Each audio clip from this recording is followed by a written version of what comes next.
That is how she does her bullying. She is a bully by default. The only thing she knows how to do is bullying. Okay? Diana Ross had a child. Alikuwa na mtoto wa mtu. Alikuwa na mtoto wa mtu kwa nyumba yake, mtoto mdogo. The year was 2014 or 15, one of them. 15 actually. Alikuwa na mtoto mdogo, mtoto wa wenyewe. Babake alimweka kwa nyumba yake without the consent of that girl's family. Ikafika point penye wamama wa Facebook walikuwa wanajaribu sana kutoa huyo mtoto kwa Diana Ross. Diana Ross alimshika huyo mtoto by force, kwa sababu alikuwa anaona ni kama atatumia huyo mtoto kutafuta pesa. Okay? So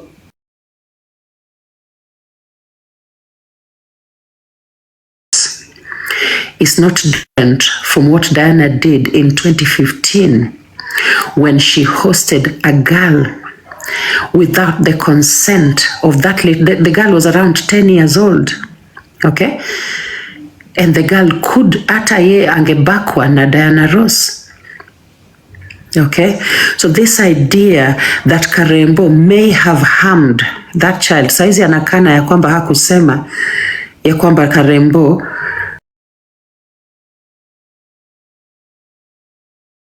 huyo mtoto. Yeah? No. Anasema ya kwamba hakusema hivyo.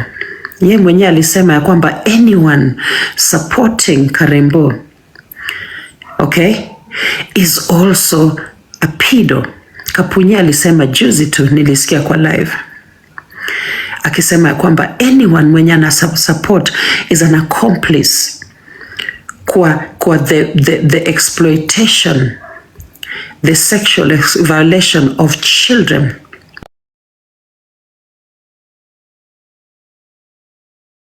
Hello guys, it's your girl Patience Status. Welcome and welcome back to my YouTube channel. If it's your first time here, make sure you hit the subscription box and put on the notification bell so that you don't forget any time I post a new video. Remember, I'm the queen of online gossip. So welcome to today's video. Don't forget to give it a like and leave a comment on the comment section. Okay? Somebody who understands venye gay coitus happens angejijazia kwa akili ya kwamba Karembo hangembaka, angelala na huyo mtoto. Okay? Kwa sababu both of them ni bottoms.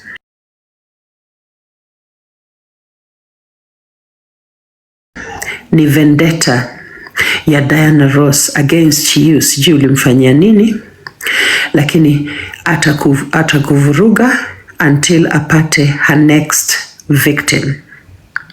Okay? So this will only end when she gets her next victim. She uses the police, utashikwa as a form of terrorism, you know. That is how she does her bullying. She is a bully by default. The only thing she knows how to do is bullying. Okay?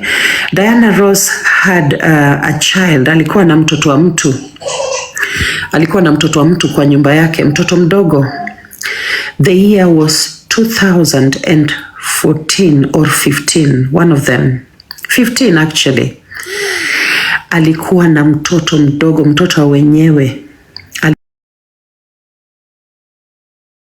Babake alimweka kwa nyumba yake without the consent of that girl's family.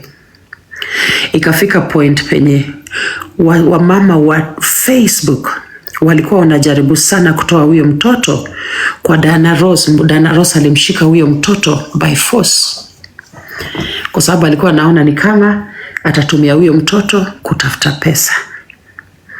Okay? So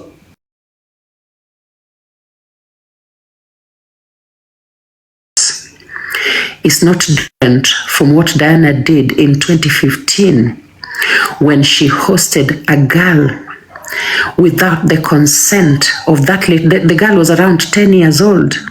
Okay, and the girl could, hata ye angebakwa na Diana Ross.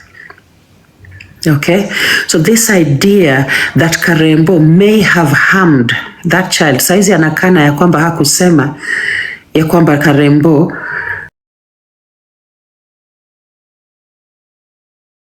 huyo mtoto. Yeah, no, anasema ya kwamba hakusema hivyo.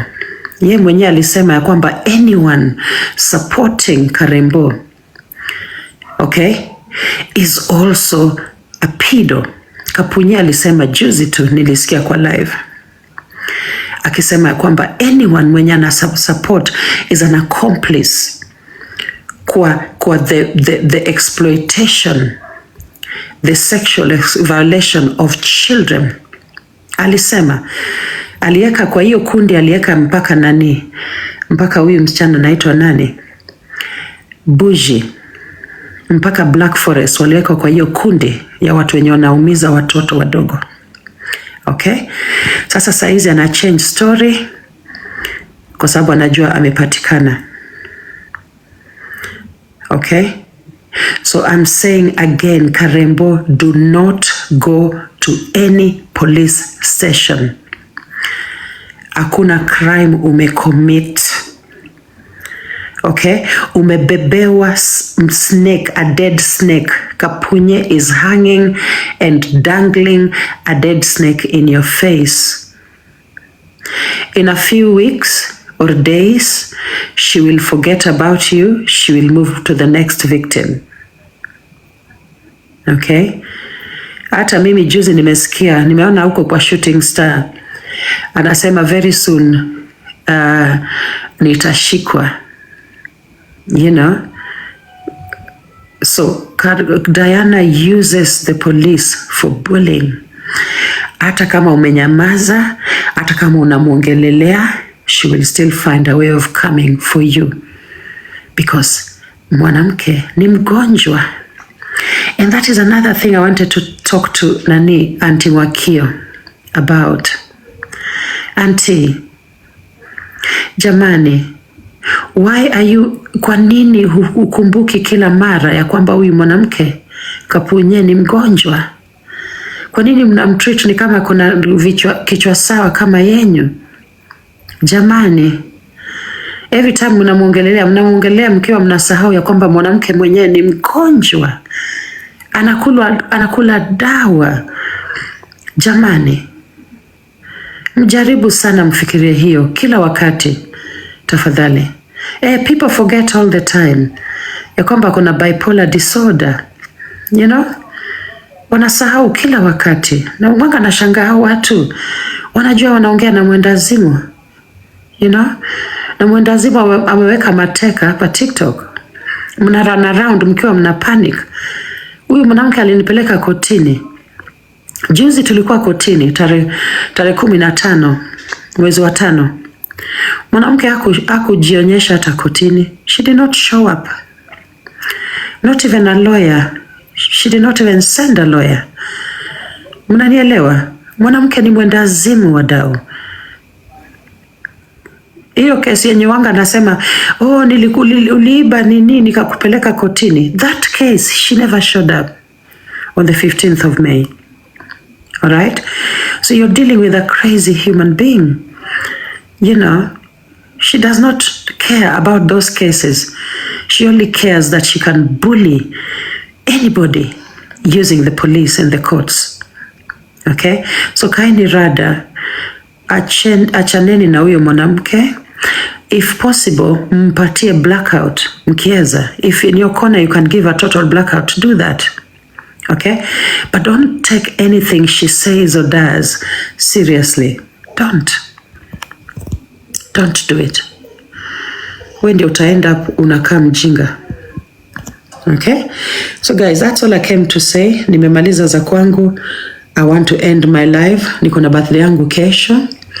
Mkuje mni support. I'm done. And our account is back, by the way. I hope you have seen Chocolate City. Choco, my manager. Yes, Kapunye ako. I know. Kapunya online 24/7 akitishia wanyonge. Yes, Msomali. That is what she does. She does nothing at all, with her life. Nothing. So, yes, birthday for seniors. Tomorrow is birthday ya seniors. Wakongwe kama sisi. All right. So, please, guys, take care of yourself. Do not care about what that woman says. Focus on your own life. Focus on your journey. Please stop arguing with mad women on TikTok. Stop doing it. You guys are looking silly. Munapigana na wendazimu TikTok. Nyinyi pia mnakaa wendazimu. The reason why Karembo is standing his ground, because he knows that he never did anything to that kid. He knows. That's why he's standing his ground. He's not running away from any police. There is nothing he has done. You guys are so funny. You guys are hilarious. It's like we don't live with our nieces, and we don't live with kids who are not our children in our homes. It's like we don't live with kids who are not our kids. We do that. Well, I have a question, please. Yes, go on. Yes, ask. Okay, you are saying that, okay, it's true Karembo did not do anything to the boy, but harboring him and not reporting him to the parents, or maybe taking some measures, because he said that he already noticed that the guy is behaving somehow, like ako kwenye mrengo already, you see? So as a parent, as a mother. Okay, so let me cut you short. Yeah, because I kind of get to your drift. Now, okay. Listen, I have just explained it to you here. In the year 2015, Kapunye was holding a girl who was 10 years old. The whole of Kenyan Facebook, was fighting Kapunye, wanting her to release that girl because she held that girl against the will of that girl's family. Allegedly, that girl had been defiled by her own father, and that girl should have been taken to a children's home. But Kapunye wanted to use this girl to make money. So she held this girl in her own house with her children, a child who had already been sexualized. She didn't care that this child was going to mingle, interact with her own children. She didn't care, So that was also pretty much violating the privacy of her own children, abusing her own children in the process. Because she needed to know that you cannot take a child who has gone through such a traumatic experience and mix that child with your own kids. You cannot do that as a mother. So I'm going to speak and say that we look after children who are not ours. All the time we do. We do all the time. We leave young kids, even move from their own homes and stay in other people's homes and go to school from those people's homes. Not only in Africa or in Kenya, it even happens in Western countries where a child chooses not to stay in his own home and stays in somebody else's home. But the reason why Diana does not know, Kapunye does not know this, is because she only arrived in America yesterday. She doesn't know that there are many children who are informally fostered by other parents all across America without it being a big issue. In Kenya, it's even more. It wasn't the job of Karembo to go reporting to that boy's parents that he has the boy. It was the job of the parents to find out where their son was. That's actually neglect. That is neglect on the side of the mother. That is a neglectful parent. How can you sleep at night when your child is out there? and then you blame it on the person who's given them accommodation. What kind of a parent are you? Okay. And then, of course, there's this woman who hosted this boy on his platform. And this boy was wearing dera, and the woman is called JB, And this boy was dancing and twerking for her. She didn't think to ask how old the boy was, did she? So it's only an issue now, that Kapunye has made it an issue. It wasn't before, So it's all mad women, all being controlled by one bipolic woman, So what all Diana Ross needs to do is take her medication. She needs to stop the circus on TikTok. It's ridiculous. All right? The circus here is ridiculous. One woman, you're online 24/7. You're not sleeping at all. If you want to save children or children going through sexual violation, you don't do it on TikTok. You do it on the ground. You put boots on the ground. There are many children going through horrific things here in our country, and the woman doesn't care about them. She doesn't, because they are not living with, an enemy of theirs or somebody who told them to go F themselves. Diana and crew. Okay? So again, I'm saying, Kapunye, just meza tu dawa rosafi. Aya, Choko, take the mic. Kwa nataka kunini hii story kwa sitaki kuingililia juu hainihusu vile LJ, but tuseme ukweli, mamake mzazi mama I think alitokelezea kwenye mtandao, sijui kama ni kweli ama ni uongo, na kaongea, si ndio? Na yeye kwa kauli yake yenye ilitoka kinywani mwake alisema ya kwamba huyu mtoto anasumbua, anaweza kuja kwa nyumba abaki siku 2-3, mwisho anatoroka. Wameshamzoea na hiyo hulka yake ya kufanya nini, kutoroka. Atatoka aende akae, wakimtafuta anarudi, ama walikosa hata kutafutwa na mwisho akarudi. Sijui penye imetokezea. Cha kenye nataka watu wajue ni Karembo ndio alitafutwa na TikTokers. Sa unaona mtu kama nani anaitwa nani, Karembo alienda akampata, si ndio? Akakaa naye akamhost. Mama mzazi si alijua mtoto wake huwa anapoteaga, na hana haja hakukuwa na ile hamasa ya kwenda kumtafuta mtoto wake. Karembo amemchukua akamhost, ikaonekana kwamba mtoto ako katika ile hali ya mrengo. So mimi naona shida ya Karembo hapo ni nini? Juu mimi naona amemchukua, juu amezoea huyo mamake amezoea mtoto huwa anatoroka. Karembo amempata, amemhost. Shida iko wapi? Anastahili ashikwe. Karembo juu amemhost, juu anatorokaga kwao. Ni kauli yenye iliongelewa TikTok ikajulikana. So Karembo ndiye ako na shida, ama mzazi ndiye ako na shida? Yeah, so again, as I was saying, ni mzazi, the parent is neglectful of the child, Now, this has nothing to do with the child's sexual orientation, by the way. Unaona, whether mtoto ni mrengo or not, it's nothing to do with Karembo. That's none of his business. Unaelewa? Na kuwa mrengo pia is not a crime, The activity, the act of kuwa mrengo, that is the crime in Kenya. But kuwa mrengo is not a crime in Kenya. Unaelewa?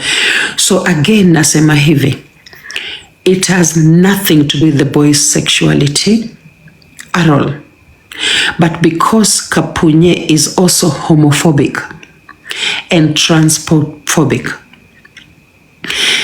anaiona ni kama the homosexuality pia ni pedophilia. Anazi correlate hizo vitu mbili. Unaona, she does not know how to separate issues. Only this is an issue of homosexuality. It has nothing to do with pedophilia. Kwa sababu hata watoto wetu wadogo wenye wako 14 years wanapatana na 14-year-old boys. Wasichana wetu wanapatana na 14-year-old boys na wana engage na hao watoto.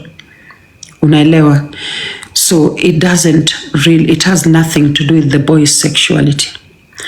Kapunye is just making it about that because of her own homophobia and transphobia. Okay? But anyway guys, nimemaliza hii story. Sitaki kukaa hapa sana. Niko na birthday yangu kesho. Happy birthday queen. Thank you. Thank you. When you address mama cha. Mama no kanyala dress. Mama no eroni. Mama waboyo timoboyo na ibu dress nango. Happy birthday queen. Queen amehang mama. Amehang. Inaweza kuwa ni data. Tukutane kesho queen. Happy birthday. Obange, thank you for the invite. Unajua sikuwa nimeona hata notification. Imagine.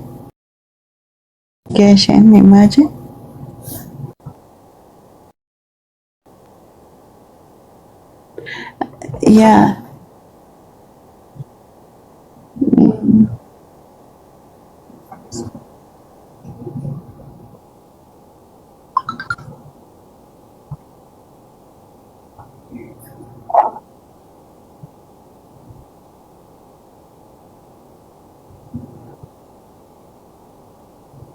Sasa unajua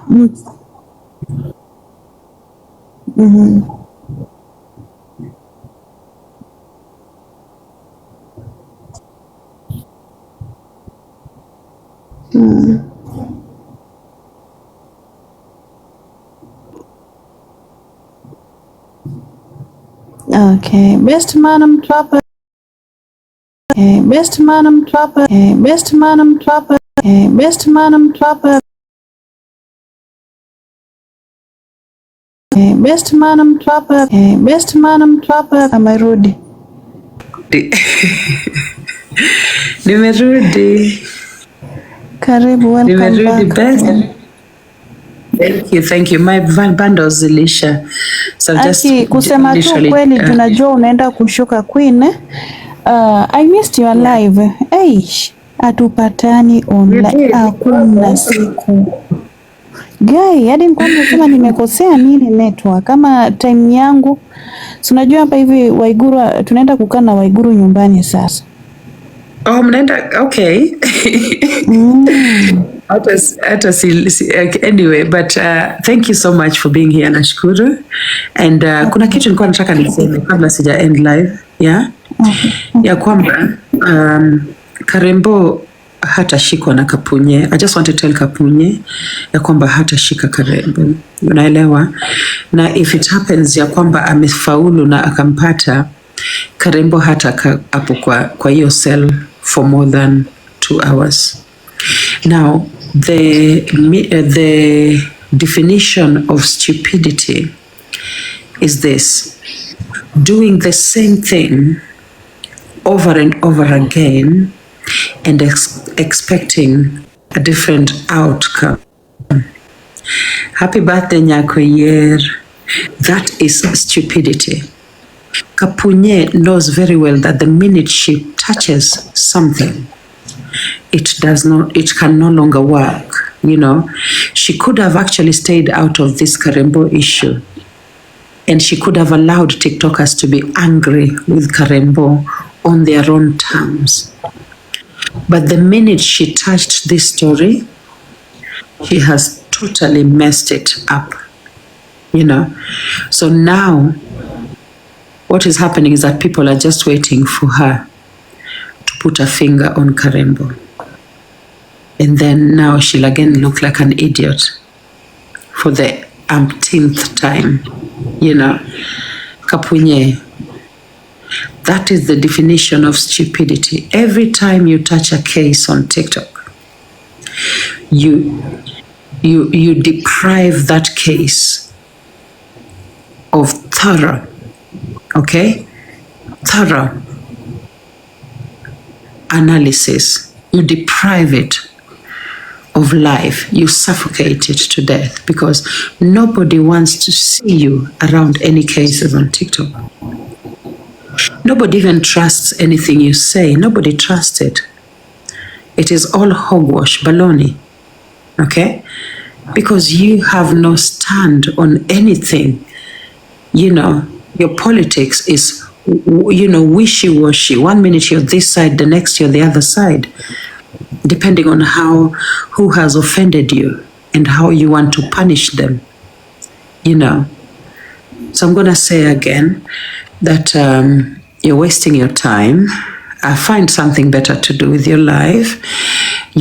Spend time improving yourself, advancing yourself. You're wasting your time on social media. Totally wasting your time on this app. Chasing after little children. Behaving like that big bully who's trying to catch everybody. When in actual fact, you know that you're the most powerless person in the large scheme of things. You're very powerless. You don't live in the country. You cannot even travel to the country. You denounced your own country, and took your refugee status in America. So find something better to do with your life. What you're doing on TikTok will not bear any fruits. The minute you switch that app off, that's it. We've forgotten about everything on TikTok. So it carries no value,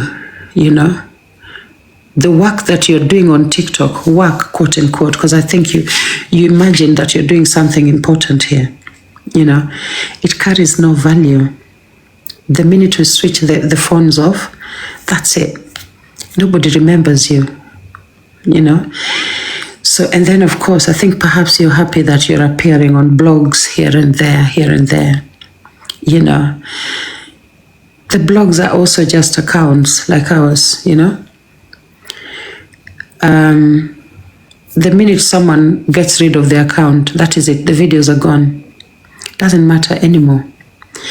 So in actual fact, you're doing nothing with your life. This thing you're doing on TikTok, it is nonsense. It's pure nonsense. You can spend your time doing something better with your life. You can spend your time going to school, getting a real education, not having to come on TikTok and lie to people that you've gone to, I don't know what university, when you're actually stuck in a community college, because you're so absorbed in nonsense on TikTok that you have no time to actually take real university courses. You even have to you have to come on TikTok and lie to people that your child is in Harvard, because you're keeping up appearances. You're not real. Everything to you is just a stage. You, the actor, you're constantly performing, and it's sad. It's actually sad to watch. It's sad to watch you. It really is. But anyway, I'm gonna end the live. See you all tomorrow. See you all tomorrow. Choco, Sonny, bye guys. Bye. Okay, bye. Congratulations and happy birthday. Congratulations is having our main account back. Yes, it is back. Happy birthday. Tuonane kesho inshallah. We love you. We love you too. Thank you. I love you guys too. Tabasamu, God bless you, Mama. Thank you so much. Aya, bye. Tuonane kesho kwa birthday wadau. Bye. Bye.